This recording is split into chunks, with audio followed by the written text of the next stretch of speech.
Hey everybody, I just want to check in with you and kind of fill you in on my trip to Oregon. And then I'm going to be making a separate video just about where I am health-wise in my journey with Mal-Day Debarkment Syndrome. But I wanted to talk about traveling, going on vacation with this incredibly debilitating syndrome that I am dealing with right now. And I want to shine a light on Mal-Day Debarkment and all of its forms and all of the different ways that it affects your life.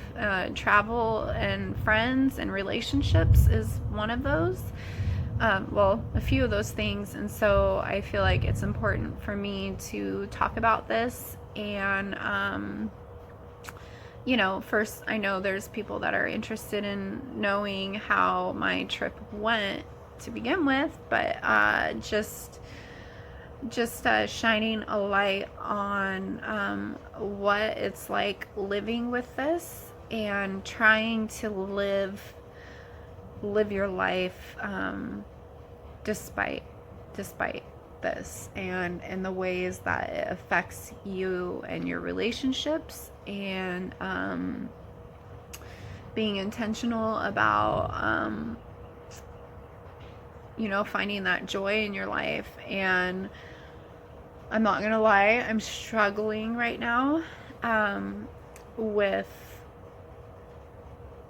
leaving and being back in this environment, because I've felt like a prisoner in my own home for the last 5 months, and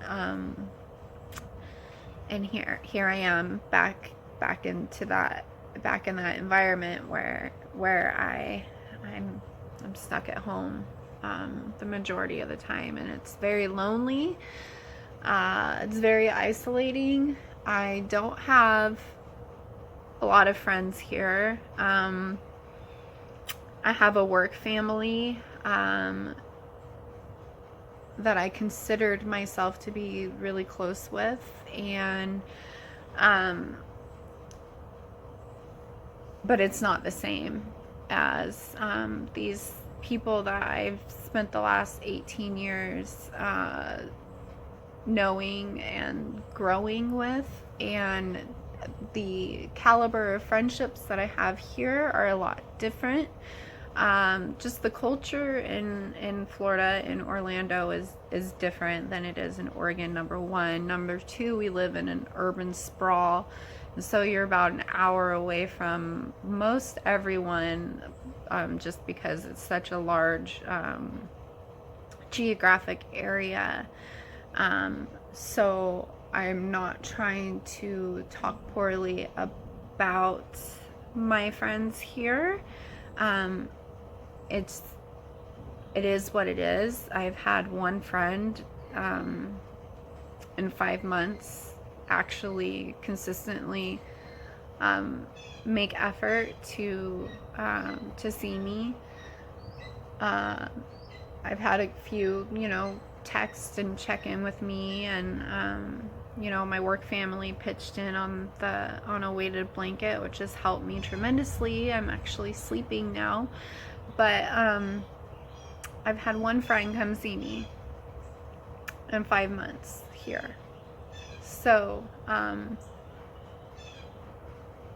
was not looking forward to coming back to the isolation and to the loneliness that I've been experiencing the last 5 months.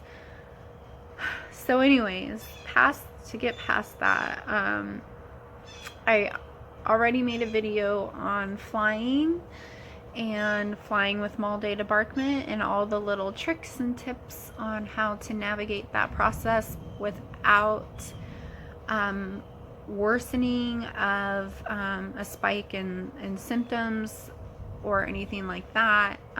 So if you are curious about what I did make a video about that, so you can go ahead and find that on my YouTube channel. So I'm not really going to get into that. I do want to say that the flight there was really difficult. It was our first time flying with this. The flight home, I think we knew a little bit more of what to expect, so it wasn't as difficult as getting out there. As far as my trip to Oregon, the whole point of that was to see my son graduate, and that was a very big deal for me. I graduated high school, one of the only in my family to actually graduate high school, but I graduated 7 months pregnant with him, so that was actually his second trip across the stage. But just to see the successful young man that he's becoming, despite being a young single mom, and just seeing his loving heart, and see him push through something that he did not necessarily enjoy. School was not his favorite thing ever.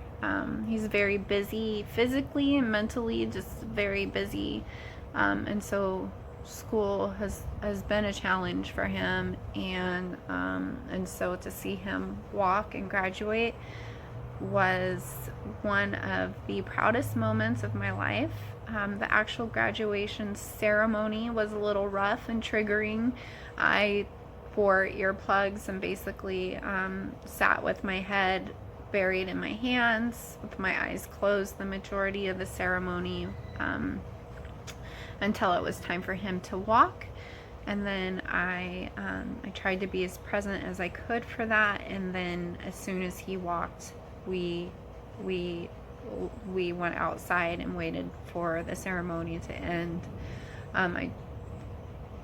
There was only one snafu, major snafu during graduation, and that was when I had to go to the bathroom, and I did not realize that there was fluorescent lighting in the bathroom, and that took me out in front of one of my best friends, and she basically had to drag me back to the seat because I couldn't really walk very well or think, and but other than that, the graduation went well. His grad party was a success. The kid got almost $1,500, so I might be hitting him up for some money later. The party, I was a little wobbly, looked a little drunk. I think most everyone there knew it was neurological. If not, I really don't care. But a lot of my friends were there, and friends that haven't seen me in this state. The first time that I saw a lot of my friends was, you could see the sadness or the pity in their eyes of, like, I've told them on the phone, like, this is how I feel, but for them to actually see it happen, I think was very surreal for them. It was surreal for me. It was very hard to be triggered in front of my son. I did not want him to see me like that. And the first time that I got to see him, I was extremely triggered. The place that we were staying at was an older home with like all fluorescent lighting. So it was my first night there, and I walked right under a fluorescent light, and it took me out. And then my son showed up about 10 minutes later, and I was a mess. And that was the first time that I had seen him in 9 months, and that was definitely not how I wanted him to see me, but that is how he saw me, and I could definitely tell it tripped him out quite a bit to see his mom like that. He didn't say much, but You could tell. I was tripped out. I didn't want him to see me like that. I knew that it was kind of inevitable, but I was hoping that the first time we saw each other in 9 months, I would not be in that state. And I was definitely in that state. So basically, the rest of the time that I was there, the family that we were staying at with had to live their life in darkness. They had to keep their lights off. But just being in the enclosed space, they had a lot of pictures and knickknacks, and the living room and kitchen were small, and so it was these enclosed spaces that I have a really hard time with. So basically, any time that I was in that house, I was triggered, but I was very silent about it, and I didn't verbalize it. I wanted my husband to have the best time that he could have, and I'm tired of talking about how crappy I feel, to be honest with you. And so I was just trying to avoid that. And so you know, my husband kept saying, wow, like, you're doing really good. And yes, I was doing better. Like, he, you know, he hasn't seen me outside of this environment. He, you know, we went hiking and went and saw waterfalls, and I was walking great. I was outdoors in the fresh air, and I've told him, you know, that is my happy place. That's where my brain does its best, is outside. But he really hasn't seen me in that environment, a non-triggering environment. And so, you know, I think it brought him some hope. But I was also very nonverbal about how I was feeling. I didn't want to be a complainer. I didn't want to ruin anybody's time. And so I stayed silent a lot about how I was feeling.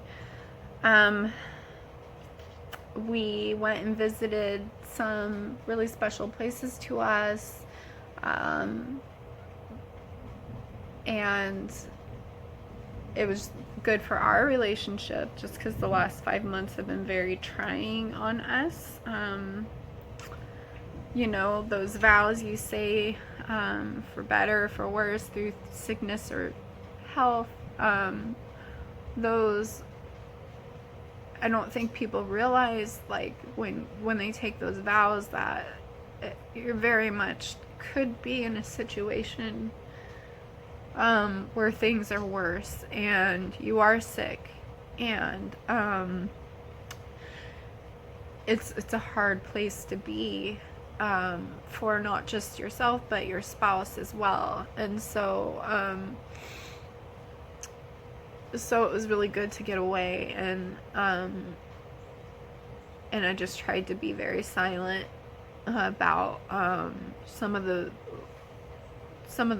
you know, bad times that I was experiencing within my own head. We went on a jet ski, which was a risky decision on my end, but I figured I am not in remission right now, so what is the harm in going and having some fun with my husband when my brain is stuck on the water anyways. Now, if I was in remission, I would have made a different decision. I probably will not step foot on any type of watercraft once my brain is healed, just because that's kind of what put me in this position to begin with. But we did have an awesome time. We had so much fun. I was triggered afterwards for a couple of hours, but it didn't set me back by any means. I woke up the next morning feeling no worse than I do. So that was really awesome.